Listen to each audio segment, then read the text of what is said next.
Bem-vindos a mais uma aula de teatro. Hoje a gente vai falar sobre teatro kabuki. Eu sou a Samara Ribeiro.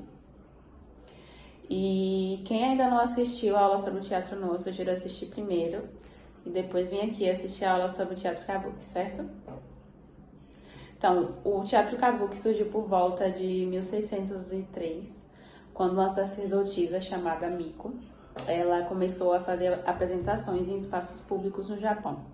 E essas apresentações, elas envolviam dança e performances teatrais. Logo mais, outras mulheres se juntaram a essa sacerdotisa para fazer essas apresentações. E aí, conforme eles foram se apresentando, eles foram conquistando o público cada vez mais. Foi proibido a presença de mulheres, por muitas mulheres estarem associadas à prostituição. Então, as mulheres foram proibidas de apresentarem. E após, quando só os homens atuavam, os homens mais jovens também começaram a se envolver com prostituição. O teatro kabuki foi restrito a fazer suas apresentações e suas peças baseadas no teatro nu. Para que começasse a ser um teatro que não envolvesse tanta sexualidade e não estivesse associado à prostituição. Mais tarde, ele começou a buscar e a se desenvolver o seu estilo próprio. Embora tenha se proibido as apresentações que envolvessem mais a coisa do sexual. E aí foram criados três estilos básicos do teatro kabuki, que era o aragoto, que era um estilo mais bruto, mais rude, o iagoto, que era uma técnica em que os atores trabalhavam o corpo mais suave, um movimento mais gracioso, e o anagatagei, que era uma técnica em que os atores homens representavam personagens femininos, já que as mulheres não podiam mais participar.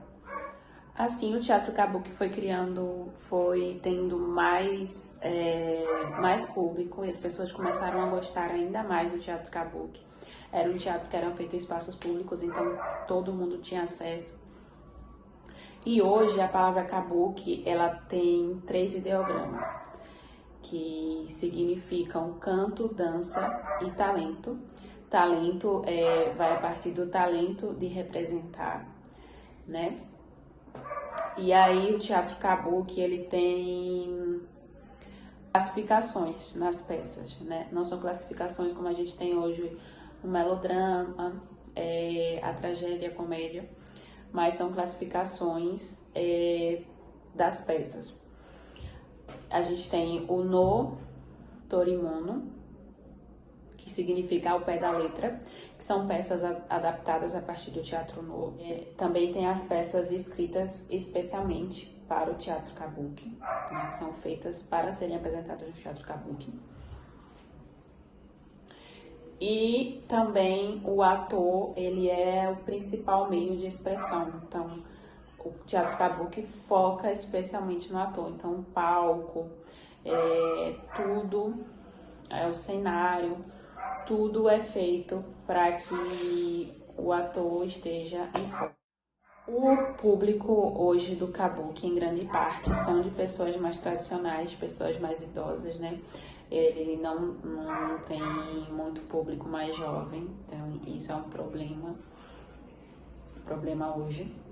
E outra curiosidade sobre o teatro kabuki são o komadori, que é uma maquiagem pintada ou máscara pintada.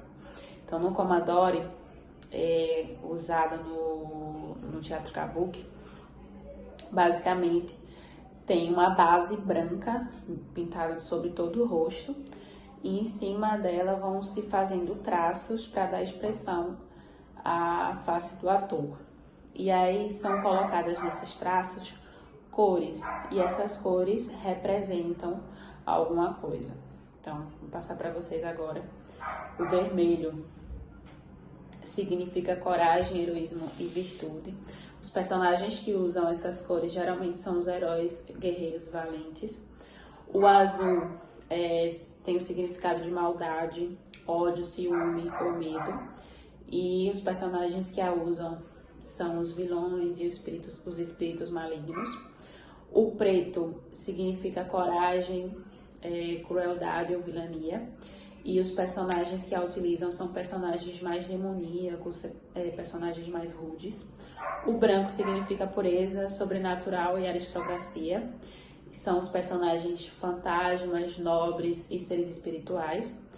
E o dourado é um elemento sobrenatural de nobreza, deuses ou figuras mitológicas. Por hoje é só, gente. Espero que tenham gostado da aula. Qualquer dúvida, coloquem aqui nos comentários, que eu vou estar à disposição para responder. E se atentem, próxima aula a gente vai falar mais sobre teatro chinês especificamente. Tchau!